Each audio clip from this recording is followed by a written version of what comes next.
Hi, this is Dell. Thank you for listening to this podcast. Hi, this is Amy Adams. Welcome to the podcast, read by me, written by Dell. Copyright 2020, all rights reserved in their entirety. Episode 21. March 16th. More is more.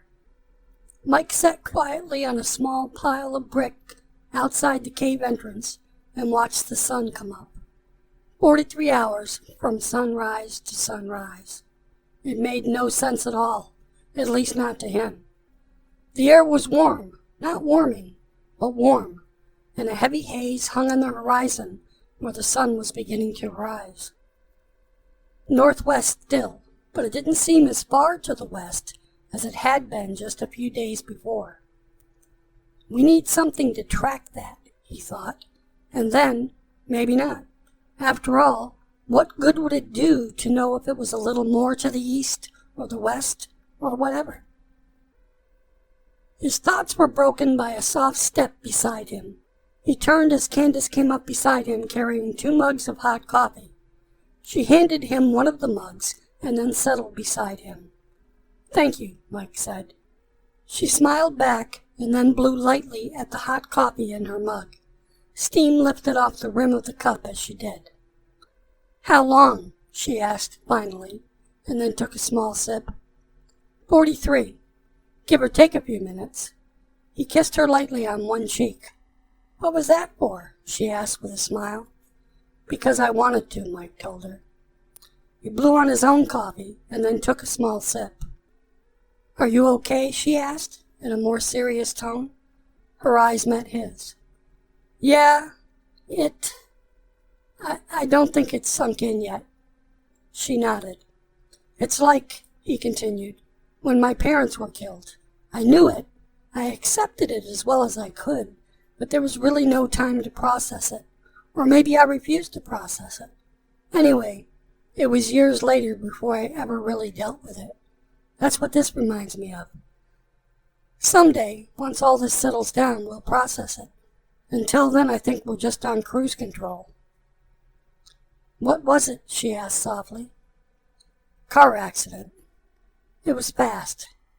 For them, anyway." He seemed sad thinking about it. "My mother died a few years ago. My dad right after her. They were older when they had me. And a hard life. Bad genes. Heart attacks for both of them," she finished quietly. "I'm sorry," Mike said. "It must have been hard." Candace nodded. "So, I know about the taking time to process it later thing. I don't think I've dealt with all of it yet. And this," she lifted her eyes and swept them across the sky, the river, the rocks, the road that ran past the cave, and the cliffs that rose on the other side of the river. Her eyes settled on the sunrise. "I don't think this is over by a long shot. Who knows how or when it will end? I guess we'll deal with what we can and keep the rest moving, you know?" "Yeah." "They were just kids, though. Even Lydia," Mike said. Candace nodded. "But they weren't sweet little innocent kids. I've seen gangbangers all of my life. I grew up with that. It's really a way of life. Sometimes, for some kids, it's the only way of life there is. I ran myself for a while." She frowned. "All I'm saying is, they weren't sweet little innocent kids. And believe me, nothing you could have said, had you been there, would have changed anything. Believe me, I tried to talk to one of them. No good. And the other one I shot didn't even bother trying to talk." Mike nodded, took an experimental sip from his mug, then a longer satisfying drink.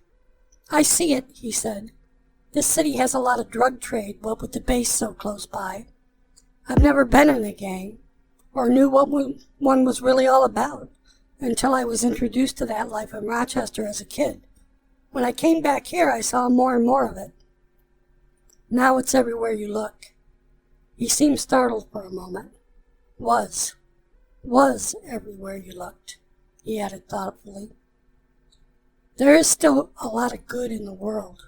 This didn't just take the good people and leave the bad," Candace said. She took another long sip from her coffee. Her eyes met Mike's own. He leaned over and kissed her lips softly. She smiled and took the coffee mug from his hands, set it down, took his hands, and pulled him to his feet. "Come on," she said, and kissed him once more. Mike kissed her back and pulled her body closer to him.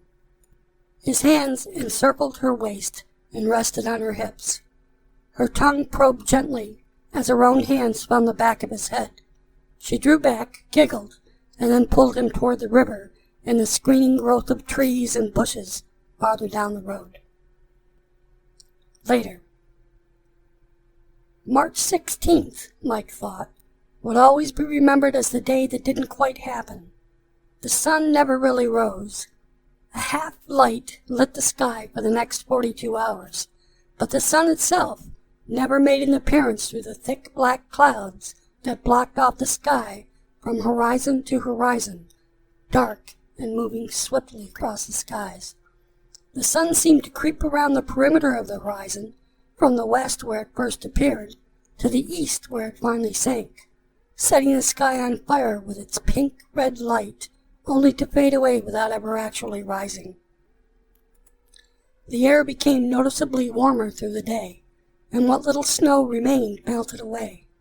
Everyone noticed a queasy feeling in their stomachs, and a few commented on feeling something similar a few weeks back, right after the first earthquakes had hit. As the day wore on, a fine gray ash began to fall from the skies. The skies grew even darker as the ash fell down faster, like dirty snow. After several hours, the landscape around the cave looked as though everything was covered with a thick coat of dust. Everyone fashioned cloths around their mouths to avoid breathing in the thick haze of ash. The ash was followed by a slow, dirty rain that turned the piles of ash into a slushy, runny kind of mud, and just before the sun finally fell in the east, the rain began to fall harder. The air turned cold, then colder still, and lightning began to stab at the gray and sullen skies above the caves. Evening.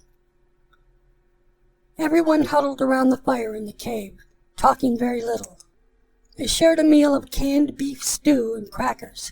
The stew was hot and drove away the cold that had returned, but it did nothing to lift their spirits. Bob offered to take the first watch, Mike volunteered for the second, and Tom offered to take it from there if the sun wasn't up. Mike held Candace in his arms and drifted off to sleep, thinking about what the day might mean and what the morning down by the river with her had been like.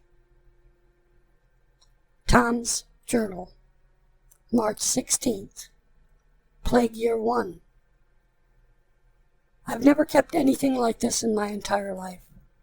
I don't know why I am, really, because when the rest go, I'll be staying here.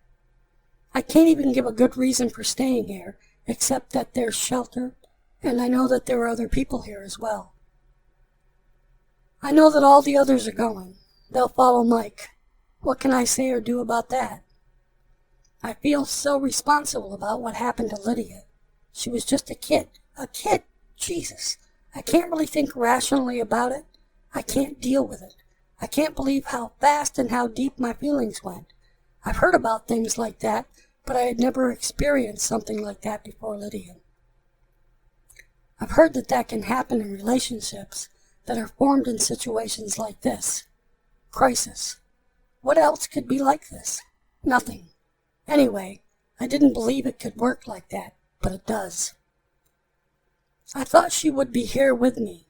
They would go, she would be here. I could deal with that. This has almost made me cave in and say yes to going, but I can't do it. Something inside of me won't let me do it. It's not that I don't respect Mike or like him. I was a little jealous, maybe still am, a little. I had a thing for Candace and I still do. That's another reason I can't go. I would end up hating him. Her too. But it's not really any of that. I have to run my own railroad, that's all. Very lame. Probably very dangerous in this new world as well. Maybe I can change. I'm open to that. What I'm really hopeful for is other people. When the other 4 leave, I don't want to be alone. I spent the first few days of this alone. I didn't like that. I don't want to go back to that. How do you develop such deep feelings for someone so fast? Right now I'm trying to get past that. I guess what I did is froze everything else out for now. I don't know what to say about how I felt about Candace or how I still feel. And I can't explain how I could feel that way about her and still feel the way I did about Lydia. Am I kidding myself? Was Candace just a temptation and Lydia the real thing? No, that's hard to say, but true. I would have walked away from Lydia for Candace in a heartbeat. That makes me feel even worse about things. Even so, I loved her. Love her. As far as this journal goes, I can't share it. I don't think I can write deep personal things about myself and then share them with anyone. I never could, and I won't begin now. But I can write them here. I can see where this can help me work through things, help me to deal with this. This can bring me through this, just writing it out. So I'll do it for that reason and no other. March 17th. The storm kept up through the longer than usual night. 12 hours into the night, the first quaking of the earth shook the ground. Everyone was up at the same time. They stood outside in the cold, pouring rain, just moments later, huddled under a blue plastic tarp while the lightning split the sky and the ground continued to shake and tremble. Everyone was sick. Every movement seemed exaggerated, uncoordinated. Between the tremors and the sickness, it was nearly impossible to remain standing. But Mike, Tom, and Bob held the outer edges of a tarp while Candace knelt in the center holding Janet Dove, who seemed to be having a harder time with the sickness than anyone else. Thanks for joining in. See you next week.